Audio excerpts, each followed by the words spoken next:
Knicks family, what's poppin'? It's your boy. Glorious night in the Knicks world, in the Knicks nation, for Knicks Nation. Glorious night, ladies and gentlemen. Big win.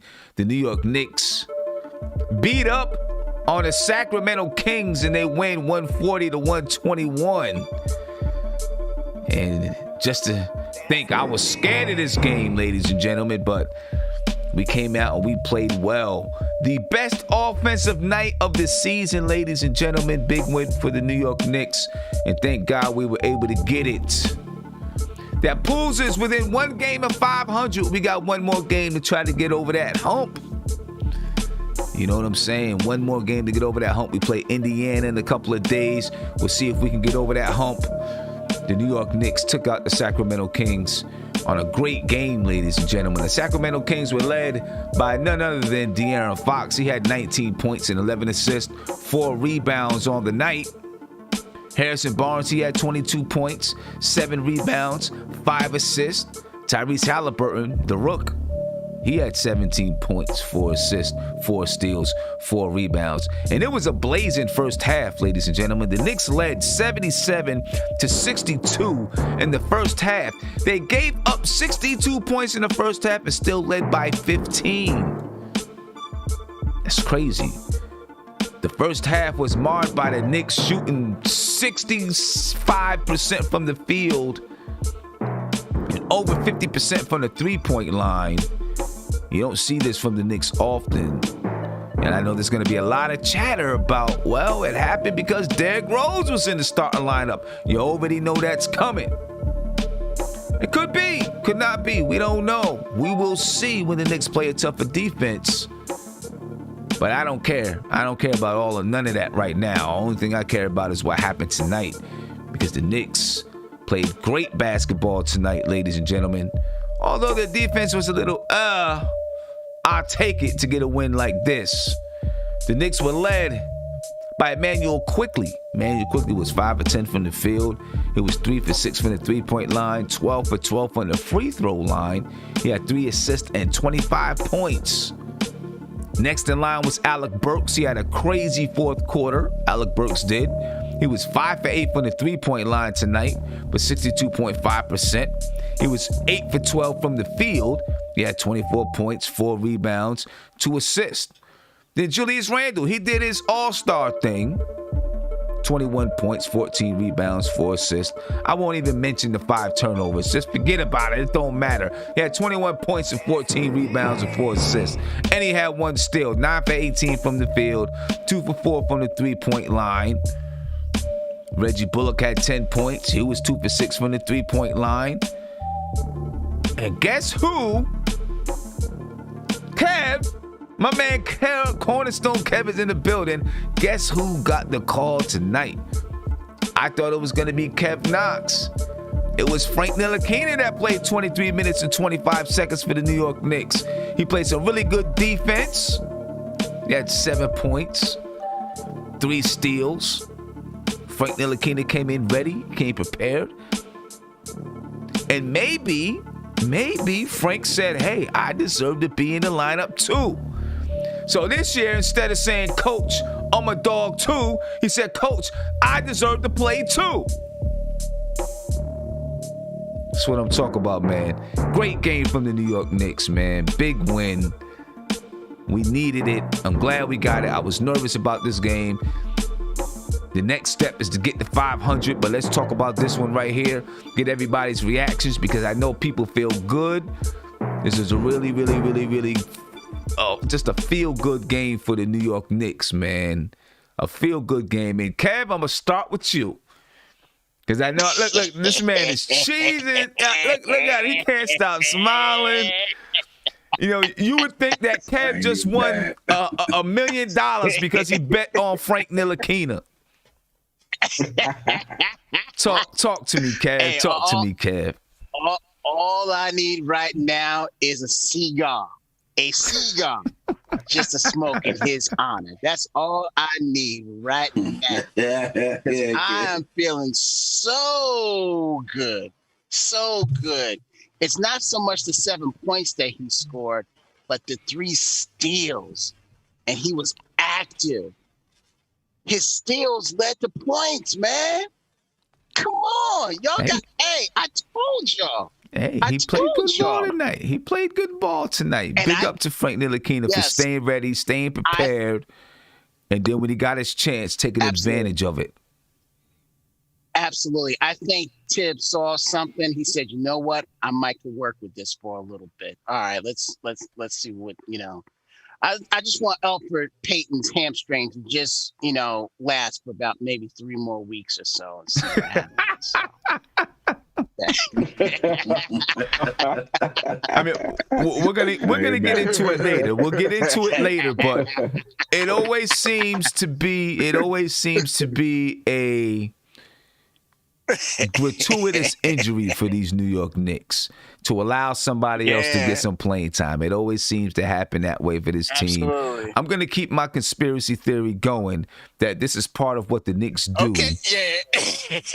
Probably. To get other guys in the lineup, you know. I just want to salute all the Frank Ntilikina haters, okay? I just want to say salute to all y'all, you know, that had him on the plane ready to get off of LaGuardia Airport. I just want to salute y'all. Hey, listen, don't get too happy yet, Kev. Don't get too happy yet. You never know. All right? It's just still the NBA. But for one night, yeah. I know, but for one night, man. That's all I got to say. Yeah, go ahead. Feel it for one night. But you never know. You never know. You know what I'm saying? Because Masai Ujiri could have said, "Can you play Frank tonight just so I can show the rest of my front office that this guy can ball?" You know, he could have said, "Could you do that for me, Leon? Could you do that for me?" You know what I'm saying? So you never know. You never know. Man, You raining on my parade, man. I don't mean to do it. I'm just saying. I hope not. Trust me. Listen, I've said it for a long time. Frank Ntilikina is my favorite player on the team. I had just, you know, brought myself to the fact that Tibbs wasn't really going to play him. You know what I'm saying? And it was just that. So I don't want to see him to be moved, but I'm not ruling it out. But right now, listen, he played a great game, and we're going to celebrate that. Divine? What's going on, man? Talk to me. How you feeling? I know you're feeling good, but talk to me. You know I'm feeling good, brother. Salute to the chat, Cornerstone, Stephanie, Tony Crow, the panel. Salute to you, Sim, man. Everybody hit them thumbs up, man. We should be thumbing up tonight, man. It was all good tonight. So I ain't even got no problem with it. But yeah, you know what, man, Sim? You know, give Tim's credit, man. He know his team. He know who he want to run with. He know what he need. He know what he do. And but like I said in the pregame in a couple of days, you know, the guy who didn't play good against Golden State played good tonight. You know what I mean? That's the bottom line. Quickly, RJ had a little bounce back. You know, he did some good things. And what's his name? Reggie Bullock, he did what he had to do. And that was the whole thing right there. I do like it. I like what I seen from the way Derrick Rose played with that first unit. You know what I mean? But it was nice to see. You know what I mean? I don't think it changed too much to me. I mean, nobody can't start hating on Alfred Payton. Let's get all that out of there right now. Don't start that nonsense. I'm not hating on it, man. Yeah, but I like what it did. I like the way Derrick Rose was aggressive. And you know what's nice about it too? They had another scorer with Julius Randle. You know what I mean? Another scorer. Because you know, and that's what was nice to see. That they had a scorer who can go get buckets with Julius Randle tonight. That was nice to see, man. But overall, man, you know, we played one of the worst, well, actually probably the worst defense in the league. So, I mean, you know, you can't get too high, but I'm going to be high. You know what I mean? We deserve that win tonight, man. We one step closer to that 500. But overall, some good game. Thibodeau did a good job. And, you know, we got a right to give Frank some love tonight, man, because his defense was ridiculous. Yeah. He set that flow, that tempo up with that defense pretty nice when he had, you know, so it was good to see. Everybody played a good game, man. And it was good to see the Garden crowd getting loud, getting busy. I love you know, that feels so good hearing them guys, man. I don't care what it is to hear that Garden people back in there was good. So big win, good win. You know what? But we'll take it, man. Move on to the next man. Good win tonight, though. Yeah, and I'm charging Tibbs with malpractice for not putting Frankie in a few other games, because we probably could have won those other games too. No, I'm just messing. Oh my gosh! Oh my gosh! We gotta Hey, get Steph. this night tonight, bro. Yeah. We gonna let him have it. I ain't even gonna rain on it. We gonna let him have it tonight. Hey, you know, it'd be complete for Josh to come on. I want Josh to come on because he said, "Ain't no way Frank gonna get in." I'm like, okay, Hey, you know what? I didn't think he was getting in either. Movies and stuff in the chat. You know. I think this is the first post that he put in the chat. Just had to point it out. He said, "Hey Sim, you said Frank wasn't getting no burn tonight." I did. I didn't think he was getting in the game. I didn't think he was getting in the game. But hey, I'm glad he did get in the game. Yeah, you know what I'm saying? Absolutely. I'm glad he got in the game. Glad he got a chance to get out there and play. You know, and show what he can do. And I'm to be honest with you, I think that Thibodeau liked what he saw. And maybe you're going to start to see him earn some more minutes. Yeah. And, we'll see what happens when Elfrid Payton comes back, how it all shakes out and shakes loose. Or it could be that Thibodeau's just like, you know what? You did your job. Now we're going to go back to this. You never know. You know what I mean? Yeah. Steph, how you feeling about the game? Oh, I feel really good about the game. It's shout out to you, Sam, the panel, the chat. It's so funny. One of the things that attracted me to this video cast was that everybody was so even keel when it came to Frank, when I was listening to other podcasts. And then I get on here and Kev, that's not really the case, Right. But listen, 140 is 140, even though Sacramento is not a good team, 140, Randall is sharp, Rose looked good, Noel looked good on the defensive end. Burke was hitting the shots I needed him to hit. Oh man, he was nice. Even not I meant Bullock. But Burke in the fourth quarter, was good as well. And I think he's much better when he just takes a shot as opposed to dribbling all around looking for a shot. Quick also, I thought in the first half, Quick did a little bit searching for the foul, but there was a few times where he had the mid-range and he just took the shot. And that's really what I would like to see. The shot is open, just take it instead of all of this dribbling and searching for a foul. So he played well today. But we're going to hear it. Payton, the reason they scored 140 is because Payton wasn't here holding down the offense and holding back the offense. And, Ntilikina should have been playing all along and all of this stuff. Listen, let's see what happens. It's only one game. Yeah, and Ntilikina played very well. He played very well, and he got the call, which makes me think that he's been playing well in practice for him to get this call, unless they shopping him. But I think it was because he was playing well in practice. But we've seen this from Frank before, so hopefully, he'll continue to get time. Stay healthy. Well, I think it's more than health, though. I think, hopefully he'll get more time and he knows what Tibbs wants from him. I don't think the defense is the problem, but whatever the issue was, hopefully Tibbs saw that in practice. Maybe he'll get a little more time and he can give us that in the game on a consistent basis. But we lost one game. We in ninth.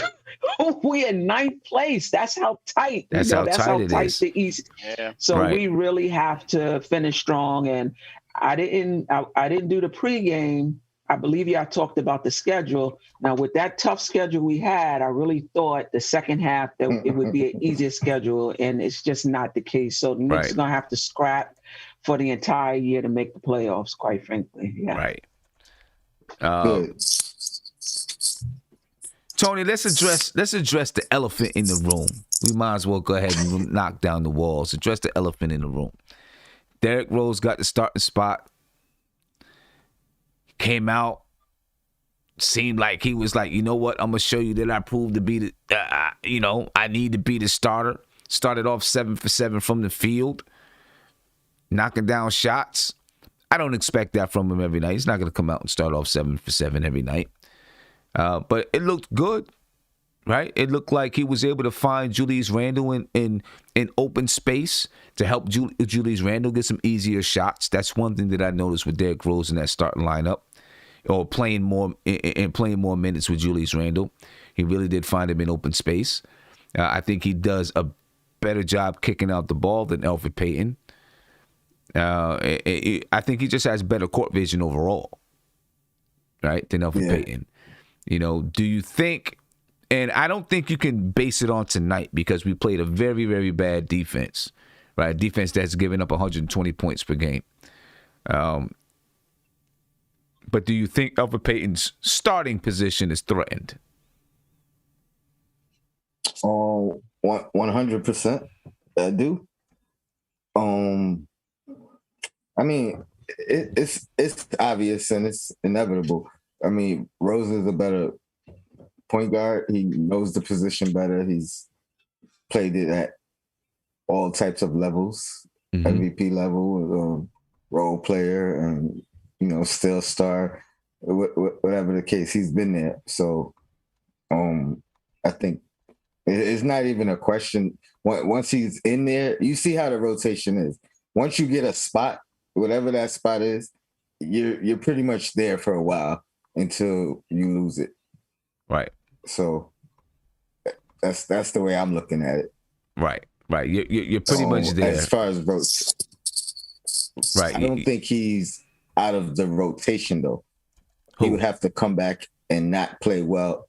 Peyton. He would have to come back and not play well in whatever role he's given when he comes back to get out of the rotation. I think he'll still get minutes when he's 100%. Right. So, right. Let's not. Sorry. No, go ahead, Steph. Let's not forget how many points we gave up. 120 something points. I don't know if we're going to be able to score that every night, because I don't know if Rose is going to be able to shoot like that every night. If Quickly is going to be able to shoot like that every night. So, Peyton may go to the second unit, but we need that defense as well against those starting point guards.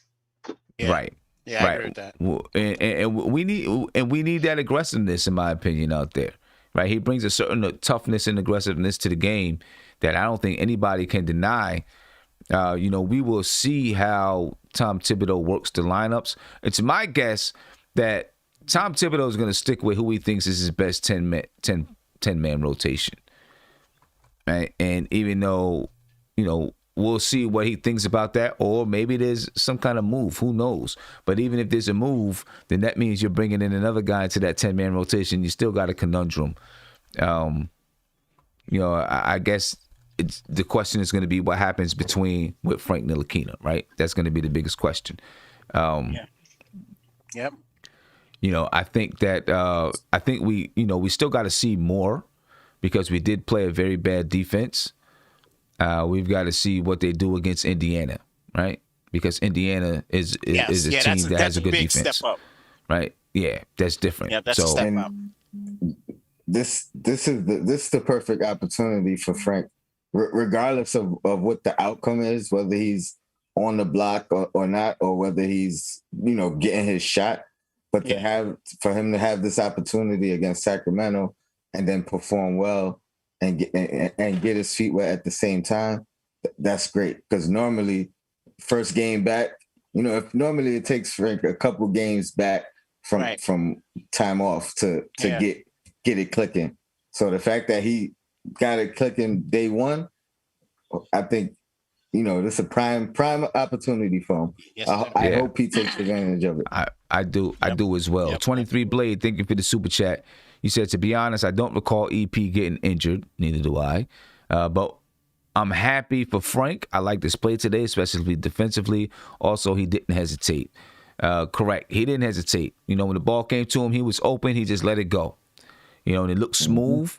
Yeah. I thought before the season started, his jump shot looked a lot better. His form, I thought, looked a lot tighter. Right? It used to really kind of hang out there. I thought it looked just a lot tighter with him letting it go. And he looked good tonight. And it creates a good conundrum for the Knicks if he continues to play this well. You know, the kind of conundrum that you want to have on your team. You want to have the coach. You want the coach to have to make tough decisions. Right. Yeah. You know, What I about who's like, to play.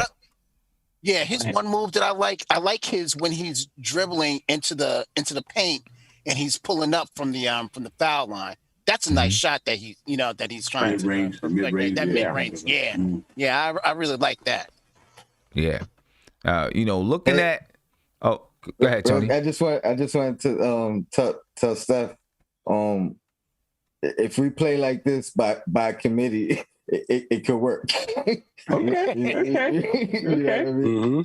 Okay. Everybody produce. I mean, that's what we're gonna need. Production from everybody. Everybody take advantage of your opportunities. And it takes the weight off. It takes the weight off of Randall as well. That he doesn't have to score 20 or 30 a game just to help us. Well, the thing is, when you have so many people scoring efficiently, it makes it tougher to double team. Right. So now Randall can go one-on-one, and there's not that many people in the league that's going to stop him one-on-one. Right. Because he's so strong. I mean, did you see the way he was just bullying people over? Yep. Just get out my way so I can put this in the basket.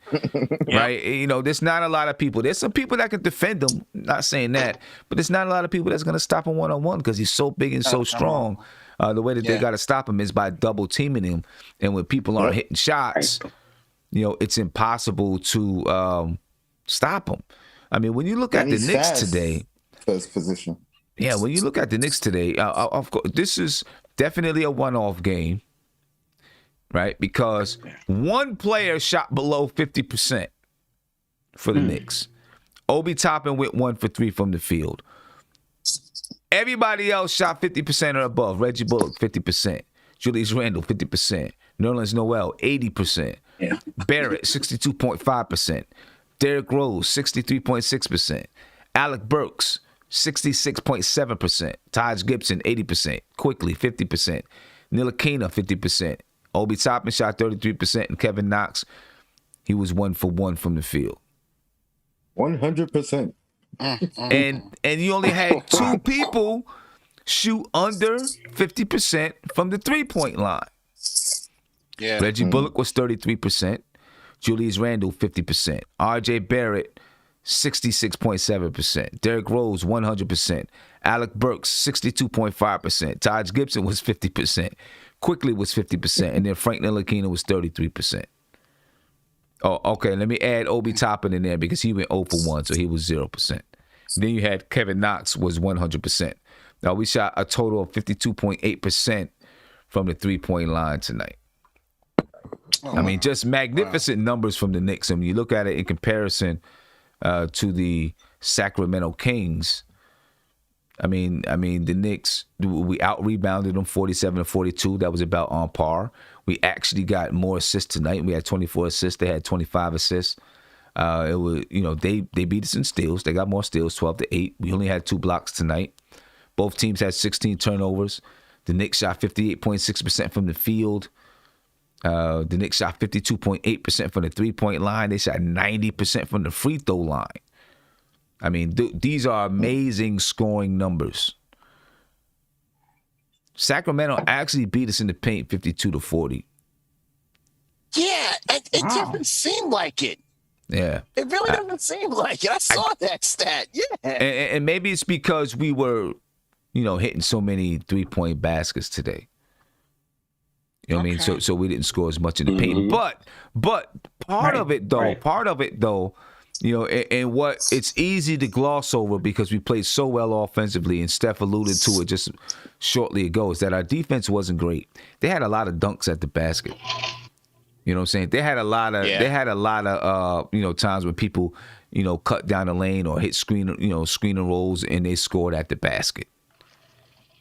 You know what I'm saying? So, there were some lapses on the defensive side for the Knicks tonight, and that's the reason why they scored 52 points in the paint. They had 14 second chance points to our 11. We actually had 12 fast break points. They only had 4. So, that's wow. Oh wow. Yeah. De'Aaron Fox, of course, led them in scoring. Emmanuel quickly led us. Harrison Barnes led them in rebounds. We were led by Julius Randle. De'Aaron Fox led them in assists. We were led by Derrick Rose.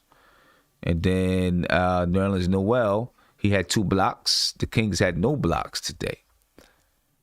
So very good offensive game from the Knicks.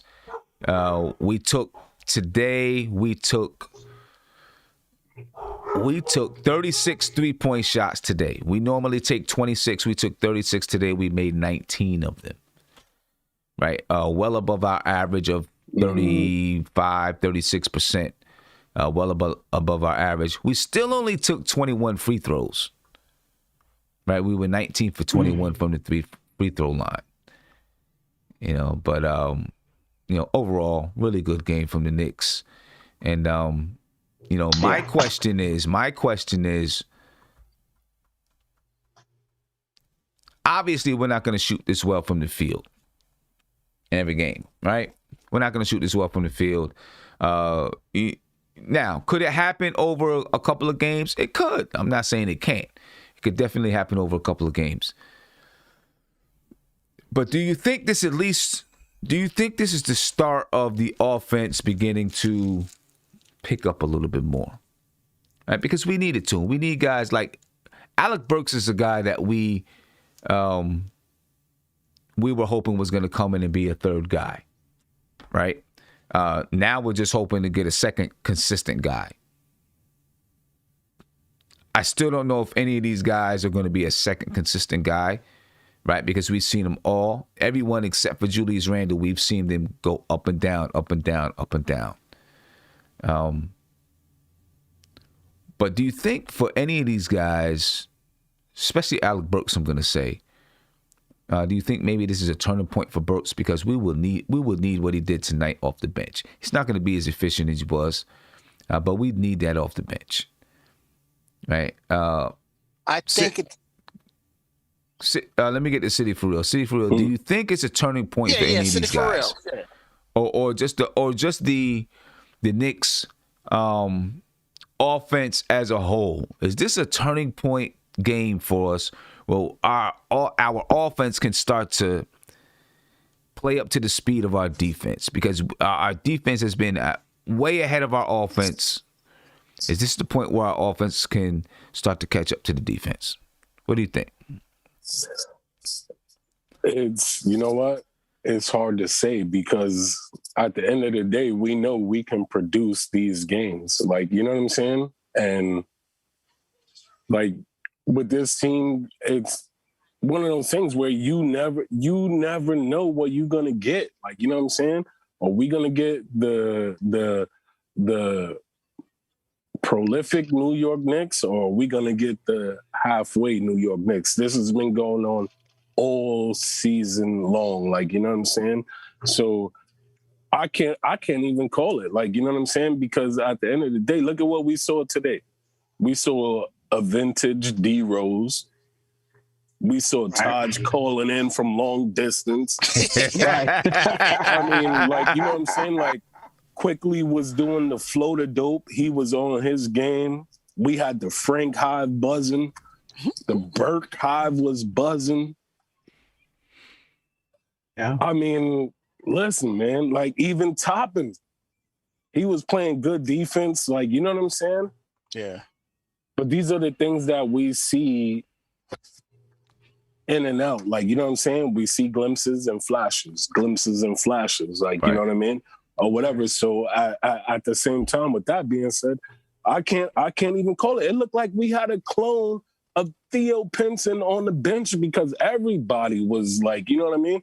Nice. Everybody was like, yo, I thought Sim, if we got 5 players in the game and we got everybody on the bench, I thought I saw a bunch of Theo Pinsons on the bench.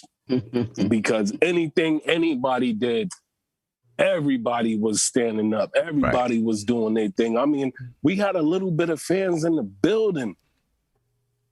and it didn't even sound like a chirp. You know what I'm saying? Like they was buzzing, bro. Like, you know what I mean? Like they was on it. So we could chalk this up to a lot of things. Like, was it the fans? Was it the energy off the bench with guys not playing? Was it the Frank High buzzing? Was it the Burks buzzing? Was it Reggie Bullock coming in and stepping up and doing what we need him to do? Was it Nerlens finally getting to stick him and catching passes and doing whatever it is that he had to do, bro? Like, you know what I'm saying? Like, I mean, there's a lot of factors that play into this win, but all in all, I'm glad we got it. Yeah. But at the end of the day, I still can't call it. I still can't even say that this was, I can't even call it an anomaly, bro. Like, you know what I'm saying? I think this is just what our Knicks are going to do. Sometimes we going to see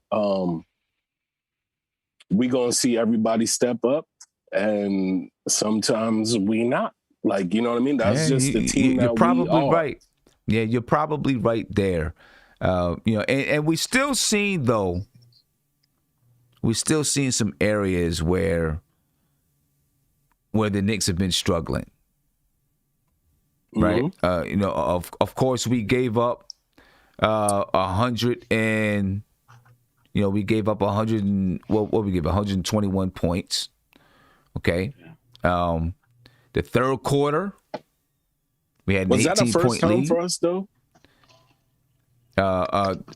Giving up that many points? No, we've given up that many points. We had a couple of losses where we gave up 120 something points. Okay. The third quarter, we had an 18-point lead. We let it dwindle down to 3. Right, so we were outscored by 8 in that third quarter, I believe. Right, so we had another one of those tough third quarters. That's something that we've got to get over and be able to, extend leads in the third quarter. Luckily, the Kings' defense is not good. Right, so we were able to, start scoring again. And, of course, we had guys scoring, and we were hot. Right, and when you have guys that are playing efficient and you're hot, one thing that it does do is it's hard to double team because guys are scoring. And so then it allows other people to get hot. Because, in this league, most people, I don't want to say most people, a lot of guys can go one-on-one and score one-on-one. And if you're not getting double teamed, you might have a chance to really get out there and score the basketball. And this is what happens when so many people are scoring. We'll see if this is a turning point for the Knicks offense. It's hard. It's so hard to say because of the defense that we played against. Right? This is a team that came into this game losing 8 in a row or 7 in a row, and we made them drop their 8th. Hopefully their coach don't get fired after the game. You know what I mean? Yeah, I was thinking that. You know what I'm saying? This really isn't the test. With Derrick Rose being the starter and looking at the bench the way it was. This really isn't the test, but I think against Indiana, you're going to see the test. I think that'll be a good test. So this was a good warm-up fight. This was the warm-up bout. You know what I'm saying? Now we're going to go into a real bout and test it out. Go ahead, Kev. You were going to say something. What did you think of Halliburton this second time, this go around? I love Halliburton. I love Halliburton. And I don't want to say this to you, Kev, but I'm going to say it to you. Sorry. Okay? Tyrese Halliburton is what we want Frank Ntilikina to be. Yeah. And he was killing Frank too. He was banging them floaters off Frank. Those picks were ridiculous. You see when they was throwing those picks and Halliburton was getting around and he was able to get it off on him and everything. Yeah, oh man. Yeah. I was like, Dak, I hope this isn't the downfall, for Frank, because I always preach about his defense and everything, and he's not really, playing them. Well, the thing that's tough is that it's not like Halliburton. It was just straight up one-on-one. I'm going up, boom, boom, boom, boom, boom. Right. They would set a screen. He'd have to fight over the screen, and then he'd be able to turn the corner, and he'd float the ball up. Right. Right. And that's what makes it so hard to guard. To play defense against guards in this league, because you always got to fight over a screen. Once someone sets a screen, and once you have to fight over that screen, that guard now has a step on you. Yes. Once that guard has a step on you, guards in this league are fast. Mm-hmm. Even the slow guards are fast. And people may not believe that. But if you go play against one of these guys, you'll be like, oh my gosh, they are super fast. And they'd be one of the slow guards. They'd be Fred VanVleet. But to you, they're fast. Okay? Or Corey Joseph. You know what I'm saying? The guards are fast in this league. So once they get that step, it's hard to get back in front of them.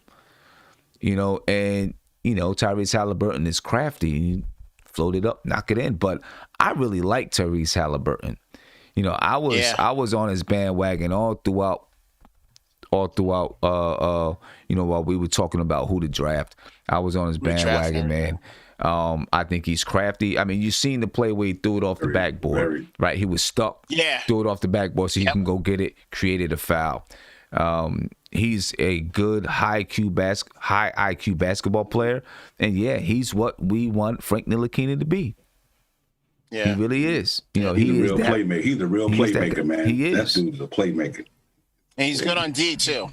He's good on defense. Play some defense. I don't know how many. I don't know how many steals he got, but then again, we can't throw cross court passes like that, like what Randall was doing. Them cross court passes will kill you every time. I hate those cross court passes. I can't stand those cross court passes. But hey, we pulled out the win. We still seen some things in the game that are our Achilles heel. That third quarter, we've been struggling in that third quarter. That still is an Achilles heel for us.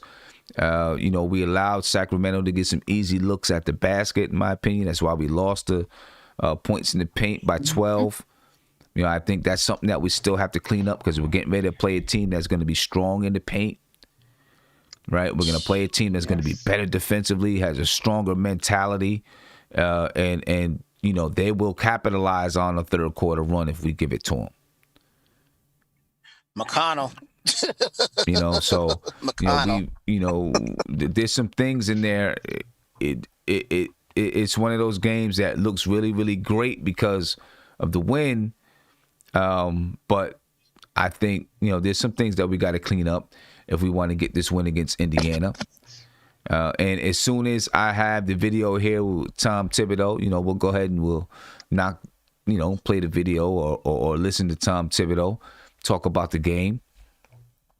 But Emmanuel Quickley, he finally had a bounce back. We were worried about Emmanuel Quickley and whether he hit the rookie wall. He finally had a bounce back. So I was glad to see that.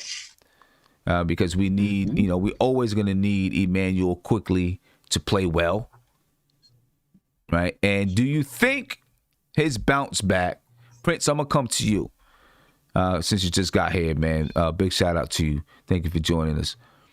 Do you think his bounce back tonight came because Derrick Rose was out? Derrick Rose was in the starting unit, and now he could just basically dominate the basketball. Right, and I feel like that's when Quickley plays best, when he can just dominate the ball and everybody else plays off of him. Do you think that's why he had a resurgence tonight? Somewhat, shout out to panel. Always great to be back with the, with the queen and the kings up here on the panel, man. Pound that like button, like always. Almost 700 in the chat. Thank y'all for being with us. You could be anywhere in the world, but you're here with the Podfather.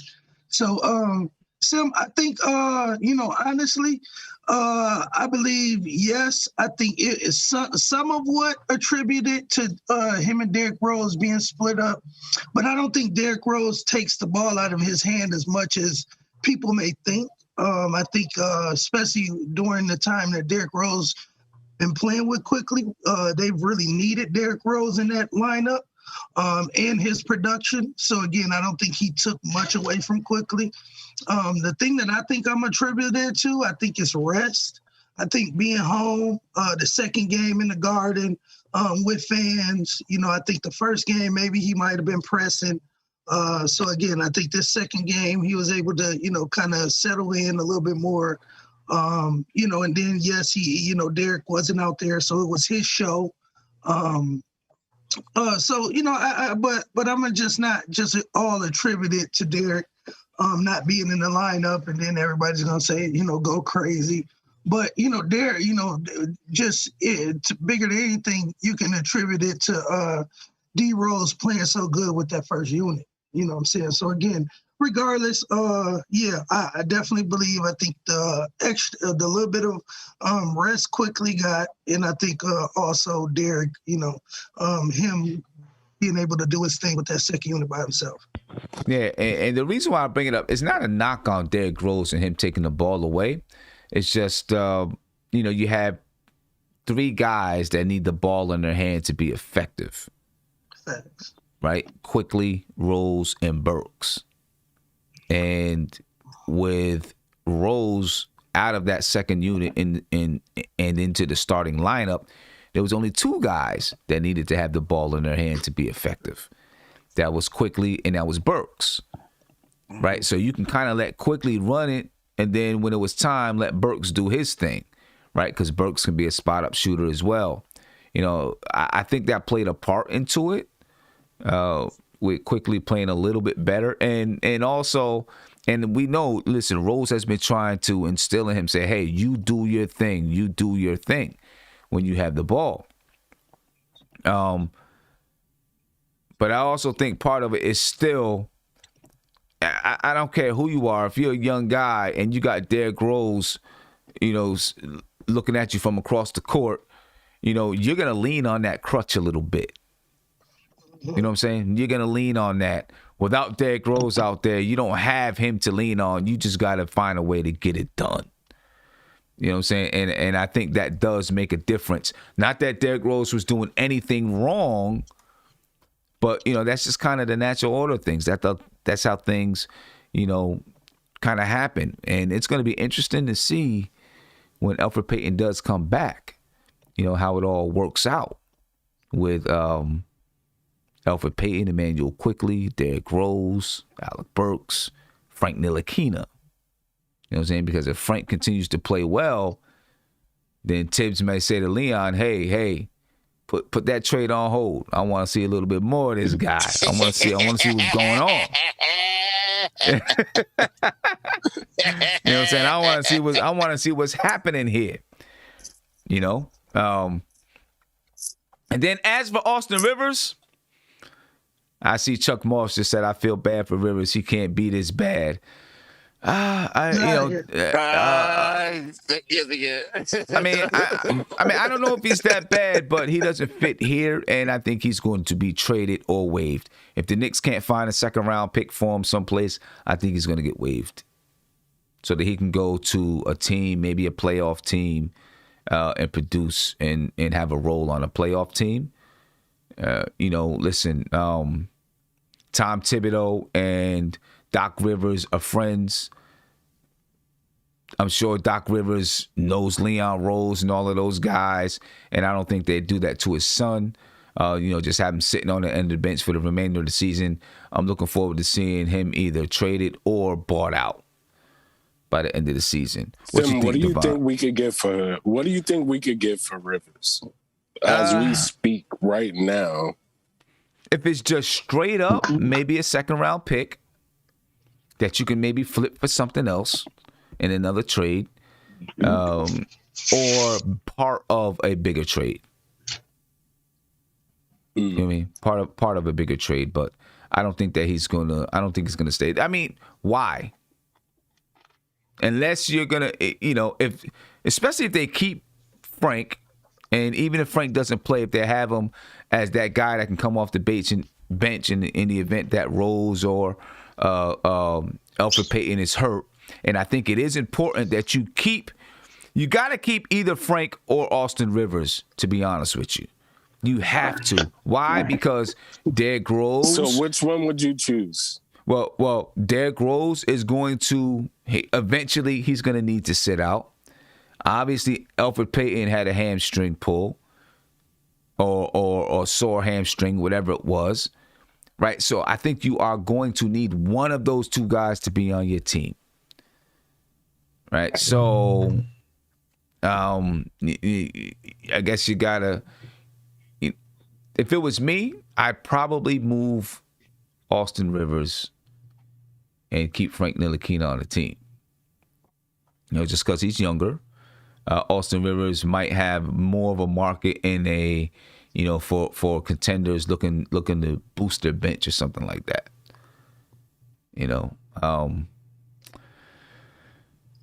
We'll see how that shakes loose in the coming days. Devon, what do you think, man? You think Austin Rivers is gone? Oh, most definitely. Most definitely. I mean, you know what? People say, would you rather hammer Frank? Frank give you something that man can't. I don't care how many points you score. Somebody scoring on you don't mean nothing. Frank gonna give you something Austin Rivers can't give you. Defense. That's why he played tonight. That's why he didn't play tonight. Period. Frank plays defense. Tom Thibodeau said, "I need." Because to me, if that the case, they would just want to do Austin Rivers in there tonight. You know what I mean? Plain and simple. He ain't hurt. The man don't play no defense, and Tom Thibodeau it's like having Alex Burks, Derrick Rose, and Quickly in at the same time. You would have put Austin Rivers in there, and Alex Burks, Austin Rivers, and Emmanuel Quickly, the same thing, all scoring, not too much defense. And I think Tibbs made a good call putting Frank in there tonight, man. And I just think that's what it is. If you don't play defense in New York, I just don't think you're going to be around. That's why Kevin Knox not playing, not because he can't score. That's Austin Rivers not playing, not because they can't score. They don't play no defense. And that's Tom Thibodeau. He said the team is built on defense, and that's why Frank got that start tonight, and that's why Austin Rivers. But I do think Austin Rivers is on the move, no question about it. I think Knicks gave him a chance. He just showed up on the defensive side. He ain't playing. Period. That's his whole career. He ain't got no defense. Anybody can score the ball. He scored 14. They give up 20. It don't mean nothing. You know what I mean? So and I think that's what Tibbs is at with this team, man. I think he said, you know what? Austin Rivers, you're a good dude. You move him in a trade, like you said. I think he's gone, no question about it. I just do not see Austin Rivers being stuck on that bench for a whole season in New York. I think that would feel like a disrespect to him. You know what I mean? Like you said, his father and Tibbs was cool people. A man with that type of stature, good person too. He's a real good dude, man. I mean, I just wish that, he was doing this thing, and then we talking different. But I don't think he got a role on this team, man. That's why they didn't give him. That's why they gave him a non-guarantee for the next couple of years. They weren't gonna promise him because you don't fit the mold, I think. Yeah, I think, and I think I don't think he's a bad defensive player, though. No, he's not. He's not bad defensively. I think he fits better next to Quickly. I think Frank fits better next to Quickly than Austin Rivers does, because Frank, Austin Rivers wants that. He needs the ball in his hands too to be productive. And Frank doesn't need the ball in his hands. Do you think? Because from everything that I read and hear about Andre Drummond, is that Cleveland might be willing to take a song and a dance for him just to get something. Just to get something. Would you give up Austin Rivers and a second? Steph, would you do that for Andre Drummond? Oh, yeah. Of course, in a heartbeat. Listen, Drummond brings up two issues for me. One, I think if you sign Drummond, you're not re-signing Mitch. I don't see them sharing time, 20-something minutes a piece. So I think if they do sign Drummond, I would think they signing him long-term, and I think that does say something about Mitch. Second, the only reason I wouldn't want him is if you've given up a lot for him, because, again, I want to save those valuable assets for a better player and a bigger fish. But if you can get him for a second-round draft pick and a young player, I would do that in a heartbeat. He's better. At this point, he's better than Mitch. Okay. Yeah. Tony? Scoring-wise, but not defensively. Yeah. Yeah, but I don't think he's that much of a slouch like people want to say. But, yeah, I do think in terms of shot blocking and what have you, yeah, I agree. One of the rare times I actually disagree with you. I agree Drummond is better, but I don't think it means anything about Mitch. I don't think it means we're not going to re-sign him. I don't think it means he's going to be traded. I think they can play together. I actually think they're the perfect complement as far as a 1-2 punch at the center position. You gain one thing when one guy's off the floor, and vice versa. It could be an issue with Mitch, but I feel like Mitch has accepted the competition of Noel when that came up early. I think he's just gonna have to, fight harder if he want to start, and show. It may motivate him to get better. But as far as like re-signing him, and it's not time for that yet. So it shouldn't even be a matter of discussion whether we should bring Drummond in. You know what I mean? We still have a whole year. We could re-sign him in the off season. We could re-sign him afterwards. So I don't think that affects anything. But as far as getting Drummond, 100%, I agree. I agree. We need a big that is thick and pause and has girth, so he could go up against the more dominant big men of the league. That's the one thing that Mitch struggles with. So, right. And Noel's doesn't do anything more for it. You know what I mean? So that's what we need at that position. So I would do it in a heartbeat. What's his salary? Drummond makes 28.5, somewhere around there, right? So we still have to come up with about 10. Yeah. No, we would only have to pay half of it because the season's already halfway over. So we will only have to pay $14 million of that. Prorated, right?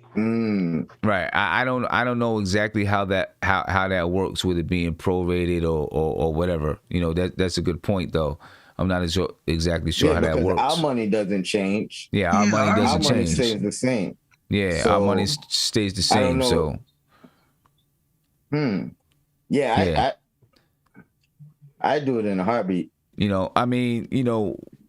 From what you read, the Knicks are analyzing the situation, to see if it would be a good fit next to Julius Randle. And I see a lot of people say, "Oh, you guys don't like spacing. You guys don't, we need a stretch five." I'm looking at we need a stretch five, but Julius Randle's shooting 41%. Right. That's the whole point. He's shooting 41% from the 3-point line. I mean, do you gotta have this? Let's not forget Drummond can hit that 3 too. I mean, he doesn't really pull him like that. He hit it at a great clip, but I guess people want to have a stretch five, like to have a stretch five. But you do have a guy who at your 4 right now who is stretching the floor. Julius Randle is stretching the floor too. Right, so if Julius Randle can stretch the floor, that opens it up for Drummond to get his buckets. Julius Randle's getting his buckets. We don't have a stretch 5 right now. He's still getting his. I don't think you're going to open the floor up that much more because you have a stretch 5. Right. Defense is not how to play defense. Right. Yeah. And if you're worrying about Drummond, because I was worrying about Drummond and Mitch Randle with the space, and look at Mitch. Mitch stays right up underneath the basket too. Yeah, the Knicks want to do that. I think they want to put Julius Randle coming from the perimeter. The way he's shooting the ball so good. I think they want to say, you know what? Let him face up instead of posting in the paint now. Being at 6'8", posting in the paint against taller guys. The way Julius Randle is shooting, they said, well, let's throw Drummond down there and put put Bullock and Randall on the perimeter and let him work his way inside. I think that'd be phenomenal, bro. I really do. Because that you got trouble down there with Drummond. Now, he's not Mitch, but Drummond can get it down there. Mitch can't. So that just opens up that whole thing up with Julius Randle coming in to the paint opposed to trying to, fight down there amongst the taller trees. Well, I would love to see that if it happened, though. I really do. I think it'll work well for us, to be honest with you. If the Knicks are truly interested, I guess we'll see what happens later on as they're moving closer to the deadline. I don't know if the Knicks pull the trigger on something that early. They might wait until the deadline to that last minute when they know they can get them super cheap. The only thing that scares me about that is when you look at the schedule for the Knicks. It scares me because that schedule is, the beginning schedule is tough, right? And so if you're waiting to add, if you're not gonna add reinforcements, I'm cool. Let's rock with it. But if you're looking to add reinforcements, I want to add them before the second half starts. If you're looking to add reinforcements, you know what I'm saying? Because when you look at the beginning of that schedule, right, it's tough. Right, we play Milwaukee, OKC, Brooklyn, 76ers, all on the road. That's the first 4 games. Wow. I'm hoping to at least go 2-2. Wow. We get OKC and then get another one of those teams. And but that's tough right off the break. You know what I'm saying? Yeah. So me personally, if we are gonna add reinforcements, I want to add them as soon as possible. I don't want to wait. Right, because March 25th, you could be out of it. If you think you need reinforcements, you wait till March 25th, you could be done.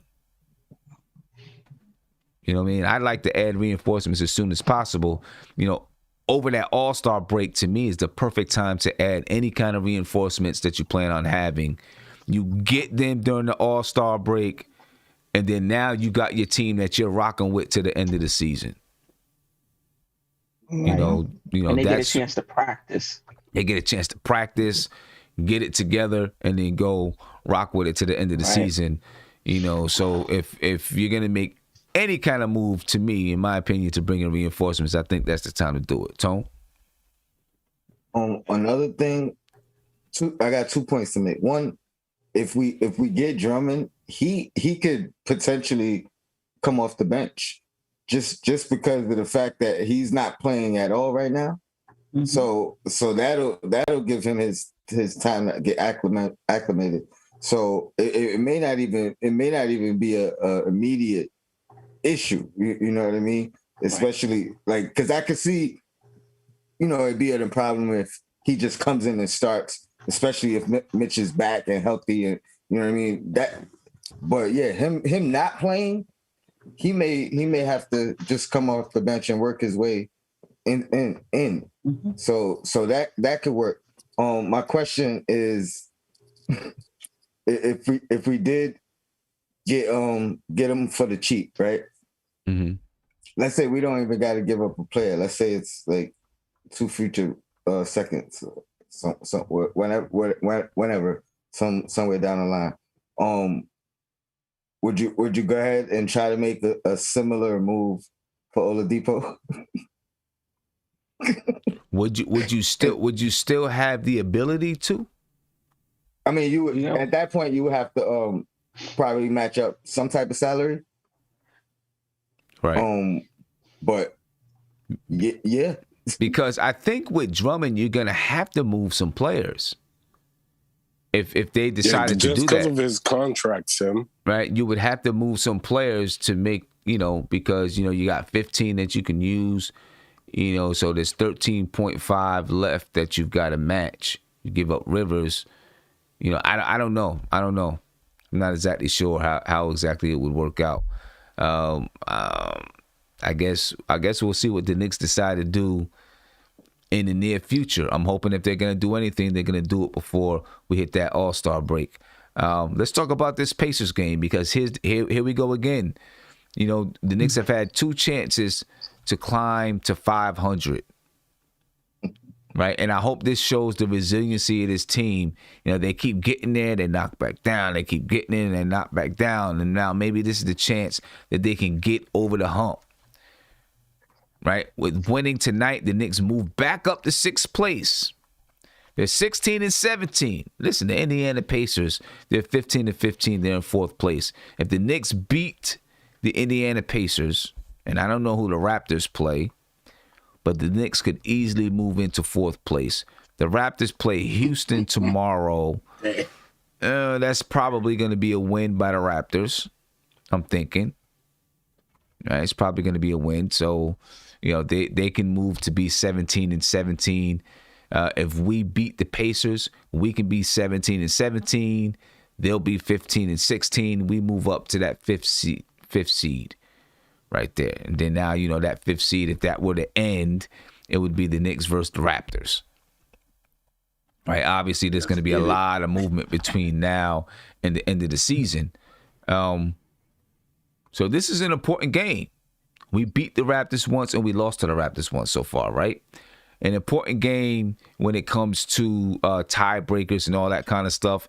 And it feels like coming down the stretch of the season, there's going to be a lot of tiebreakers going on. Yeah. With the way there's so much parity here in the Eastern Conference. I'm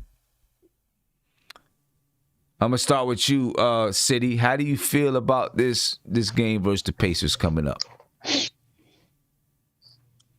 Sam, you already know, man. I know we gonna get this W, man. Like we in it to win it, bro. Like, you know what I'm saying? Like, that's not even a question.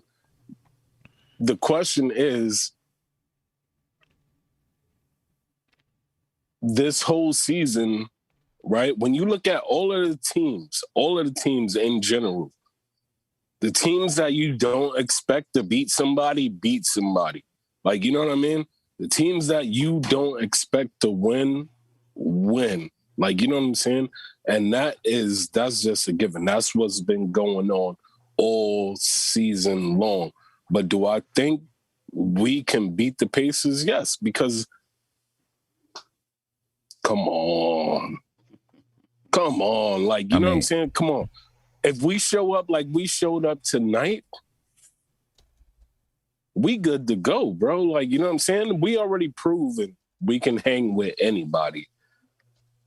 The only thing that needs to be done is we need to stay consistent. That's our main fault. Our main problem is just that we don't stay consistent. Like, you know what I'm saying? You got guys coming in, doing what they need to do, doing things, and then what happens? Next 2 or 3 games, they fall off, but then they reemerge, or whatever you want to call it. But, like, you know, I'm gonna say this: we getting this W against the Pacers. That's all I got to say. I hope so. I hope that we are getting the W against the Pacers. We ain't hoping. Well, Sim, I'm hoping because we've been in 2 of these. We've had 2 chances right now to get to 500, right. And we haven't been able to pull. We haven't been able to get there. I'm pretty sure this is on their minds, though. Steph, what do you think? Is it on their minds? I mean, it has to be on their mind right now. The coaching staff has to be saying, "Hey, this is our chance. Yeah. Let's get there." How are you looking at the Knicks going into this game? I definitely think so. We got to get over the hump. I think that if we can get to 500 and get over this hump, I think things are going to break loose for us, and we're going to get and we'll get a few more. But I think we just have to get over the hump. Just like you said, this is our 3rd time trying to do that, get to 500. And I think it's almost like a watermark for just the organization. Like when we get over 500, it's like under 500, we can leave all these losing years behind. We 500 now. We're going in a different direction. So I think symbolically it's important as well. I think Indiana is going to fight and they're going to scrap. I think it's going to be a tough matchup for us. I don't know if Peyton is back. And I know people feel like we don't need him, but I think we do. So, I'm not sure how long he's going to be out, but I think it's going to be a tough game tomorrow. I think if we do win, it's going to be a close one, and we're going to have to play well down the stretch. Right. You know what? Yeah. Real quick, Indiana play Boston tomorrow. Yep. That's what I was going to say. Yeah. So they play us on a back-to-back. And that's going to be a good game tomorrow. So by Saturday, you just never know where we might be. We might be in fourth already, right? Right. You might, we might be up there already. Exactly. Yeah, they played Boston, and Boston is looking desperate right now. Yeah, because they're not winning games. So you know they're gonna come out battling. Boston has lost 3 games in a row. They're now 15-17, 2 games below 500. They're 9th in the Eastern Conference. They're going to come out. They're playing home as well. So they're going to come out battling, trying to take Indiana out. I hope that it is a tough game that goes into triple overtime. Right. That's what I hope. Right. Tough game that goes into triple overtime with Boston winning. You know, and let those guys come in with no legs, right, Sim? Exactly. Come in with no legs. Right, and then we take them out when they come to the Garden. So we're gonna have a chance. Obviously, Tony, I'm gonna come to you, man. Then I'm gonna come to Prince. You know, one of the key players for Indiana is Domantas Sabonis. Right, he probably feels like he was snubbed for an All-Star spot. He's gonna come in and try to prove a point. What do we got to do against Sabonis, man? We could beat him. I like Julius's chances. Julius has an advantage on the offensive end, I feel like. They both have strength, so they can match up well defensively. I think Sabonis got him last game we played. I ain't gonna lie, but I think Julius has a grudge also because he got last game. Similar to tonight's game with Bagley, the last game Bagley killed him. So I got faith in Julius, and I think we're gonna pull a win. I really do. Yeah, I think Sabonis, he's always a tough cover. The last time that we played the Indiana Pacers, we beat them the last time we played them, right? It was the second time we played them for the season. We lost to them the first game, 121-107. That was the first game of the season. So that's the first game. That's the game I'm referring to. Yeah, that was the first game of the season. We lost to them. We got smacked 121-107. Right, and in that game, Julius Randle had 17 points. He almost had a triple-double, 17, 9, and 9. But, playing against these guys is always tough for Randle because they got a lot of length. Right? They got a lot of length down there. RJ Barrett had 26 points the first game. Alec Burks had 22 points. Right? Remember, that's when, we were all feeling like Alec Burks could be, that third scorer for us. The second game, we beat him 106-102.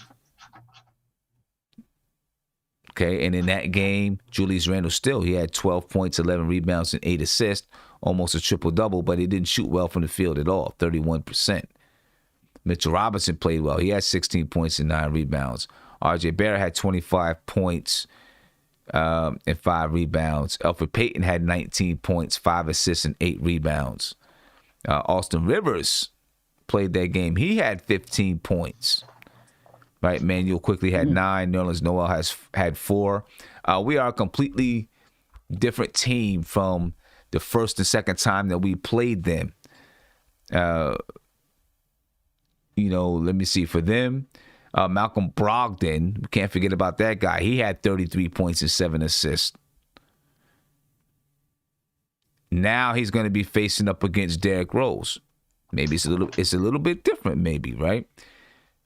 Victor Oladipo. They don't have Victor Oladipo now, so he had 16 points, 7 rebounds. Miles Turner had 17 points.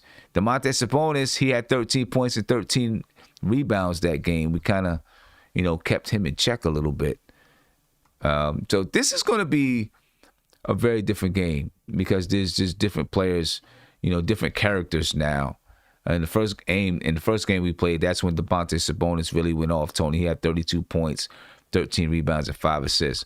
But this is going to be a different game. It's going to have I think, a totally different look and feel. Now, in the way that we play them. I don't even know who they. Let's see if I can look at the box score of their most previous game. You know, I'd like to know who they're starting at that shooting guard spot right now. Not exactly sure. They had Levert, right? And he got hurt. I think it's the brother one of the Holiday. Play for us. Holiday. I think it's Holiday. Yep. Okay. And TJ Warren's back too. TJ Warren is back. Okay. Wow. So they lost a close one. They lost a close one last night to Golden State. They lost. Yep. So looking at who they started last night versus Golden State, they started Malcolm Brogdon. He had 24 points last night. Justin Holiday started at shooting guard. He had 6 points. Miles Turner started. He had 14 points, 8 rebounds. Sabonis had 22 points and 16 rebounds. They start Doug McDermott. He had 15 points and 3 assists and 3 rebounds. And what's his name play, Sam? TJ Warren. Doesn't look like he played last night. Okay. So we'll see if he's back to play against us. So that's definitely going to be. Hey, Tim, is that a home game for us? That's a home game for us. Yeah, we're still in the midst of our homestand. Yep. And that's the thing, man. If we can get this win, that puts us at 17-17, and then we play Detroit. Right. Yeah. Right. A team that we, a team that we have, even a better chance of getting a win. Detroit right now, they're 9-23. They're at the bottom of the Eastern Conference. They're the second worst team in the league behind Minnesota right now. And then we play San Antonio, who's playing well. And then we play Detroit again. Right. So if we can get to 500. Then we play Detroit, then we play San Antonio, then we play Detroit. If we could just get to 500, then we have an easier schedule, to stay above 500. San Antonio's a tough game, but, because we played Detroit twice, we have an easier schedule to stay above 500. Really hoping that we can get this win. Ladies and gentlemen, I do want to point your attention to the YouTube chat. And at the top of the YouTube chat, there's a link that's pinned to the top of the chat so that you can get that NBK app on Wix. And by getting that app and following us on that app, you can put yourself in the running to win an Obi Toppin rookie card. As soon as we get to 500 followers, we'll be giving away 2 Obi Toppin rookie cards. And if you haven't subscribed to the channel, please subscribe to the channel. Once we get to 15,000 subscribers, we'll be giving away 2 more Obi Toppin rookie cards. So subscribe to the channel, smash them like buttons, ladies and gentlemen. Do that right now. All right. Just about out of here. I do want to hear from JD, get his thoughts on the game, see what he feels about it, and then gonna let you guys go for the night. In hopes that we can get this win versus Indiana now. We just moved to 6th, back up to 6th in the Eastern Conference. And by the end of tomorrow, if all goes well, if Toronto loses and Indiana loses, it's possible that we're in that 4th seed. Ain't that something? JD, what's going on, man? What's going on, fellas? What's up, Jay? Salute. Good about tonight. Yeah, man, what's going on? Talk to us, man. How you feel? Talk to us. You gotta feel crazy hype about tonight. Yeah, I'm excited. I'm sure a lot of people are going to point to the Kings defense and say, well, they scored 140 points because they play the Kings, and that's a lot of it as well. But you know what? It was still a great game for them. And if the Lakers would have scored 140 against the Kings, or the Clippers would have scored 140 against the Kings, this would have meant nothing to them. To the Knicks, this means something. And it's because players that have been struggling, players that have had, that were starting to struggle in the confidence department, were able to gain some confidence tonight. Mm-hmm. And that to me is why when you're looking at a Knicks team, it doesn't really matter who they're playing. They're 500, near 500 team at this point. And so if they play a bad defense and they play well, that's still a good progress. Quickly played well. He was able to gain confidence. He looked fluid. Burks was struggling. He was able to get back on track. Mm-hmm. And so we will see if this is the start of something. But again, that was a positive to me. So I'm not looking at the fact that the Kings played terrible defense. I'm more looking at the confidence thing and who was able to play well. The players that we needed to play well played well, because we could have scored 140, and if Quickly would have went 1 for 6, if Burks would have struggled, there's certain games where you have to look at what actually happened to see if it was actually a positive to your team. So I think the players that needed a good game were able to get that game, and so that's what has me excited. As far as what happened within the game, I mean, some of the things that happened, I wasn't surprised. The Knicks are 6th in the league in fouls. The Sacramento Kings are 7th at 23 free throws attempts per game, and they shot 33 tonight. The Sacramento Kings are 4th in the league in points in the paint, and they're 4th on the road in points in the paint at 53.7. Tonight, they scored 52. That doesn't surprise me with the combination of Mitchell Robinson not being able to control the paint, and then you're playing a team that has attacking guards. So, they allowed 120 points, but it is what it is. You move on to the next game. We play the Pacers next. I do think that the fact that they are playing a back-to-back and that game against Boston will be a national televised game means something. But on the other end, I don't think it means as much as what we may think it will be, because of the simple fact that before the Warriors game, the Pacers did not play until February 17th against the Wolves. So they will be well rested. This whole back-to-back dynamic for this time around is not going to mean anything, especially if they lose that game. So, you could think of it, well, if they lose against Boston, that's going to be good for us. Yeah, it's going to be good for us for a night in the standings, but it may not necessarily be the best situation for us from a basketball competition standpoint, because they're going to want to win that game against us. So let's just see how they play. That's how I look at it. Let's see how they play. Sabonis is going to be motivated. If you look at the film, the last time we played them, Sabonis actually matched up against Randall. Randall played excellent defense against him. And so I'm looking for that to be the matchup this time around. I think the Knicks will match him up. Instead of Noel, they're going to match up Randall because of his strength against Sabonis. So that's the matchup to watch. That's a juicy matchup to watch for the night, because Sabonis is going to be motivated. He didn't make it to a player of Randall who plays his position. And to cap it off, since I guess we're leaving here soon, on the Austin Rivers take, the fact that he didn't play tonight obviously tells me they're working on a move. He's going to be gone. And he kind of alluded to that with the quotes in his press conference yesterday. I said the same thing.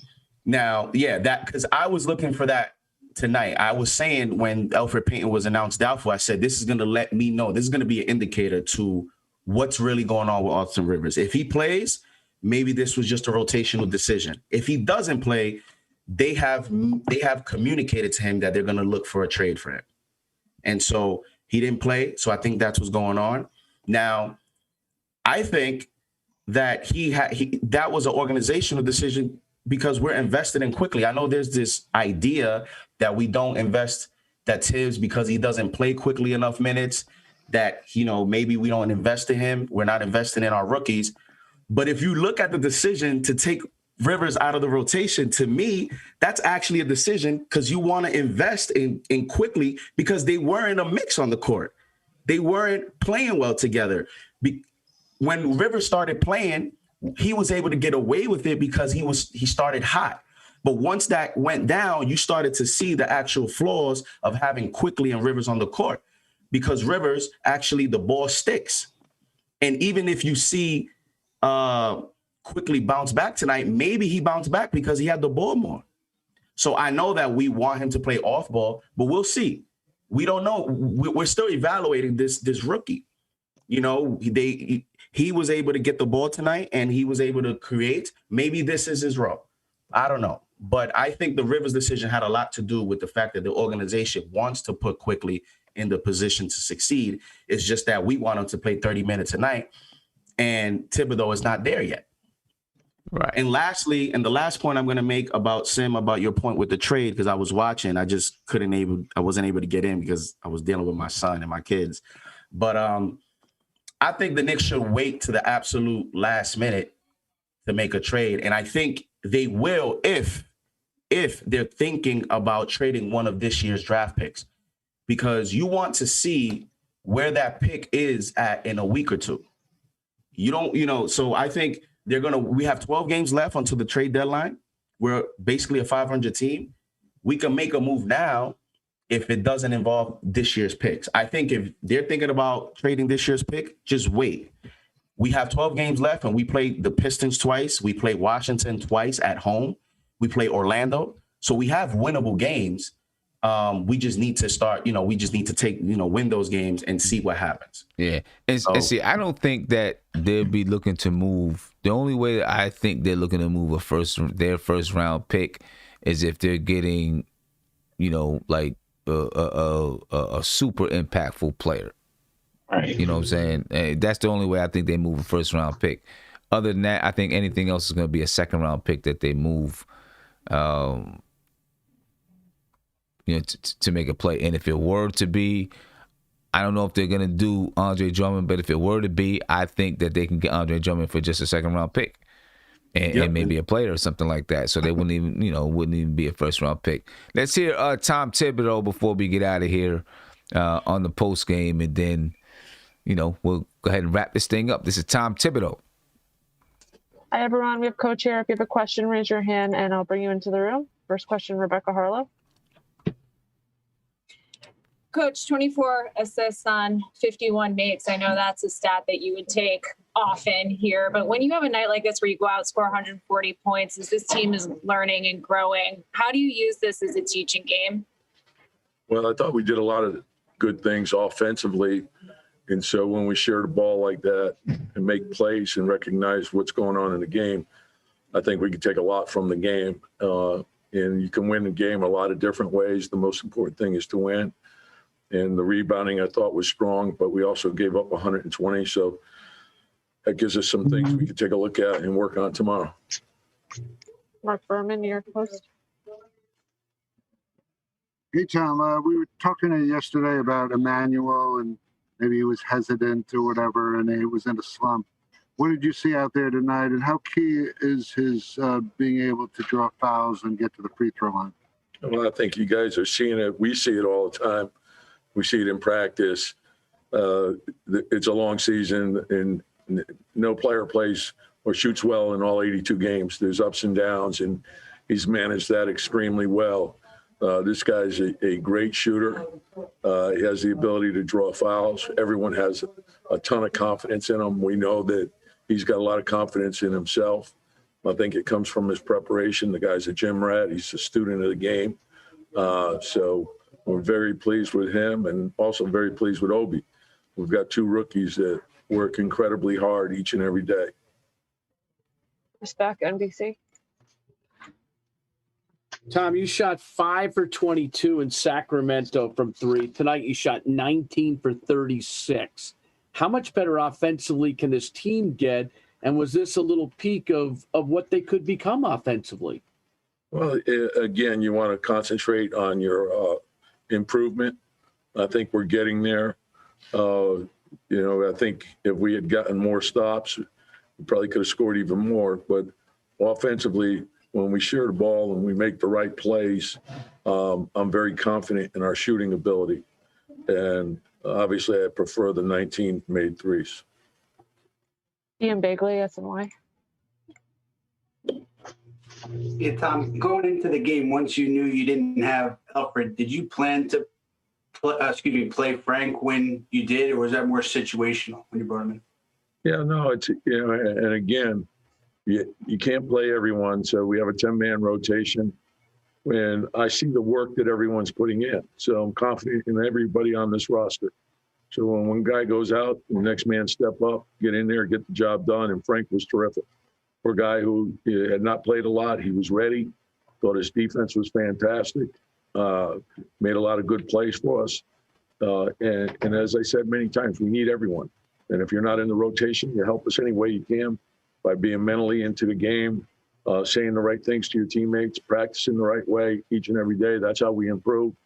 So they've done a great job. Their professionalism has been outstanding. Amanda Hajar, Knicks Digital. Coach, you guys pulled up to a big lead and then they came back and then that trend happened a little bit. At the end there, aside from just making shots, what did you see from your point of view as to why you were able to really pull away? Yeah, it's a long game. There'll be runs. I like that we had the toughness to not give in. But, again, when you're playing with a lead, you got to play with a lot of toughness. And that's an area that we can improve upon. So you're doing a lot of good things to build the lead, and we're still striving to become a 48-minute team. We're not there yet. But we have a lot of things that we can work on and improve upon. Mike Borkinoff, The Athletic. Tom, I mean, quickly isn't a guy who barrels into the lane and gets a lot of foul calls. With him being such a good free throw shooter, I mean, how important is it for him to figure out a way to get to the line in other ways? Well, I think it's critical, and it's all set up with his shot. But he's real clever.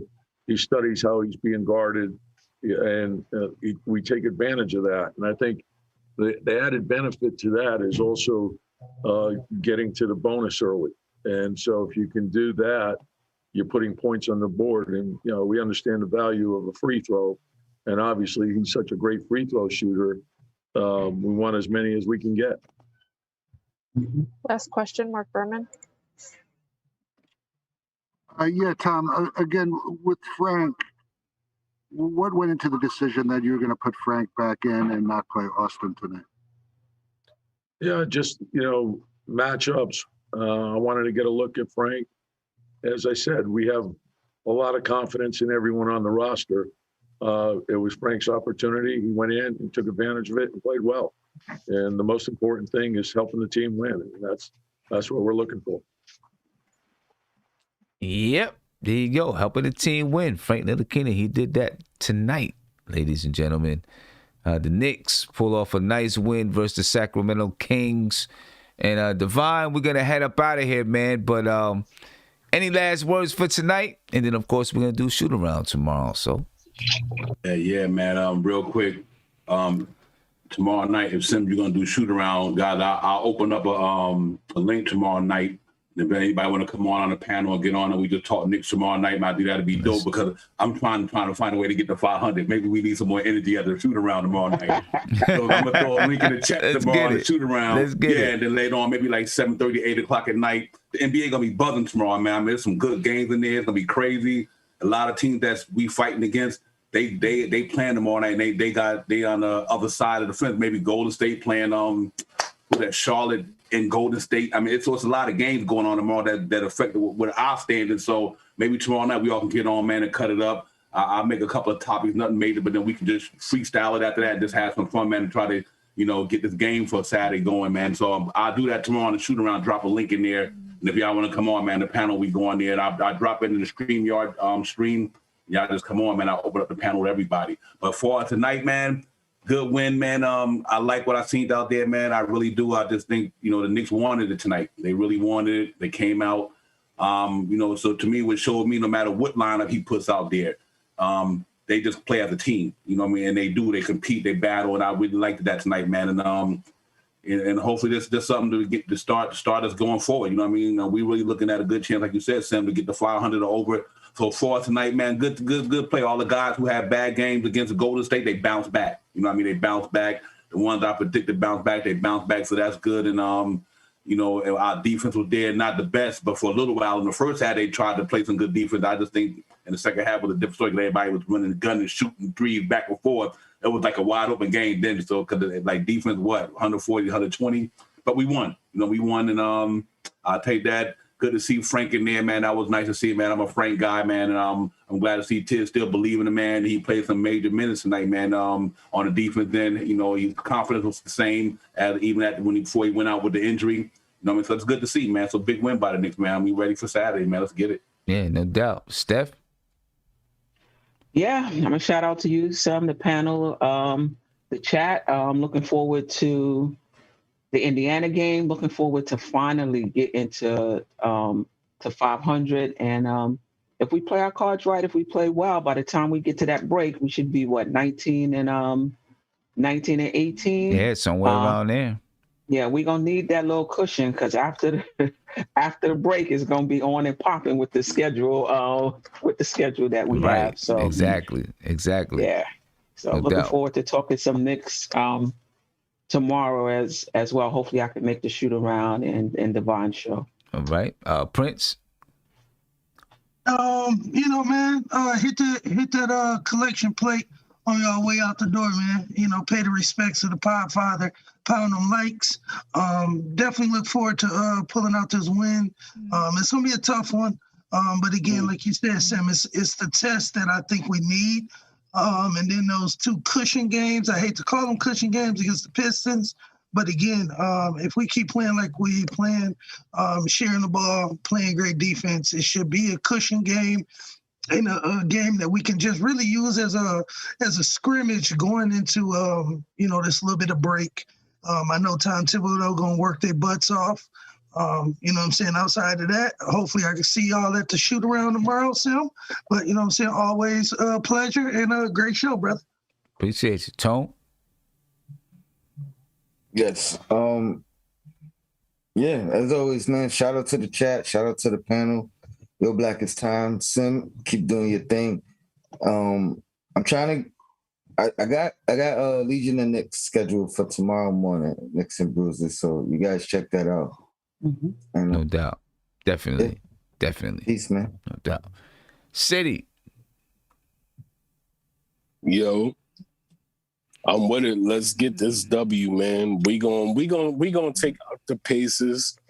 We gonna make them the pacemakers. We gonna put them back on they jump off. Like, you know what I'm saying?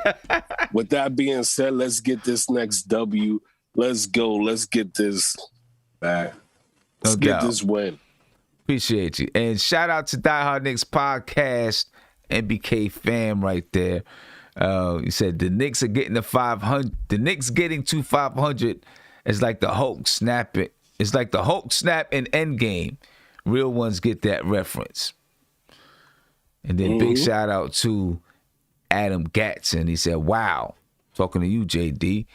He said that was an awesome spot by JD. I learned something. Keep improving that talent. Let's get this win versus Indiana. He said, JD, please come back. We'd love to hear more from you. Shout out to all of the panelists. And with that said, JD, you want to give us some last words, man? Yeah, shout out to the panelists. Shout out to MBK. Shout out to you, Sim. Thank you for having me. I'm excited. I think, it's an exciting time, that we're going through right now, because not only the Knicks games, but also on off days, where everyone's watching the NBA, everyone's watching what the other teams in contention are doing. So, it's exciting, and, let's get this win against Indiana. Nothing much more to say. No doubt. Let's do it. Ladies and gentlemen, have a good evening. We appreciate you all. Make sure you subscribe to the channel. Hit that like button. It's about 11:49, so Blowing's Tears is about to be live if they're not already live. So go ahead and jump over there to Blowing's Tears and see what they're talking about. Of course, check Divine tomorrow. Make sure you check out Tony Crow's Knicks and Bruises tomorrow. And, of course, look for the notification for the shoot-around. Ladies and gentlemen, spread love. Out of here. Peace.